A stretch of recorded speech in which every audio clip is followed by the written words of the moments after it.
الحلقات تحفظني بآيات من القرآن، هي الحلقات تملأ. خدا تعالیٰ نے شیطان کو مردود کیا تو شیطان نے کہا، الہی تو بنی آدم میں پیغمبروں کو بھیجے گا، کتابیں نازل کرے گا، میرے پیغمبر اور میری کتاب بھی کوئی ہونی چاہیے۔ خدا تعالیٰ نے فرمایا، کاہن نجومی تیرے پیغمبر ہوں گے۔ عرض کیا، میری کتاب؟ فرمایا، خیالی نقبندی اور جھوٹے شعر تیری کتاب ہیں۔ عرض کیا، میرا موزن؟ فرمایا، راگ اور گانا۔ عرض کیا، میری مسجد؟ فرمایا، فتنہ انگیز بازار۔ عرض کیا، اور میرا کھانا؟ فرمایا، جس پر میرا نام نہ لیا جائے وہ تیرا کھانا ہے۔ عرض کیا، اور میرا پانی؟ فرمایا، نشیلی چیزیں۔ عرض کیا، اور میرا جال؟ فرمایا، عورتیں۔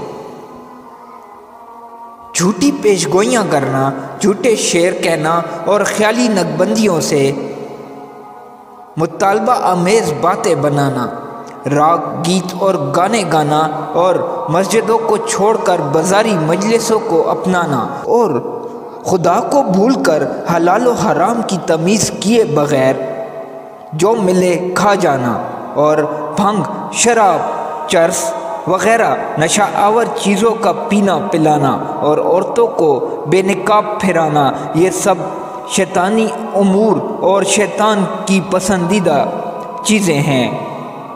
شیطان خود جھوٹا ہے، اس لیے اس کے پیغمبروں کی پیش گوئیاں بھی جھوٹی ہیں۔ ہمیں اس قسم کی پیش گوئیوں پر کان نہیں دھرنے چاہیے۔ مسلمان کو اپنے خدا اور رسول کے سچے ارشادات پر یقین رکھنا چاہیے اور شیطانی باتوں پر کان نہیں دھرنا چاہیے۔ اسی طرح آج کل اپنے آنسوؤں سے سیلاب لانے والے، کیریئر کی تلاش میں عمر کھونے والے اور گل و بلبل امیز شعر کہنے والے شاعر اپنی جھوٹی مبالغہ آرائیوں سے مسلمانوں کی توجہ خدا کی سچی کتاب سے ہٹا کر ان خرافات کی طرف پھیرنا چاہتے ہیں۔ اس قسم کے جھوٹے شاعر شیطان کے داعی ہیں۔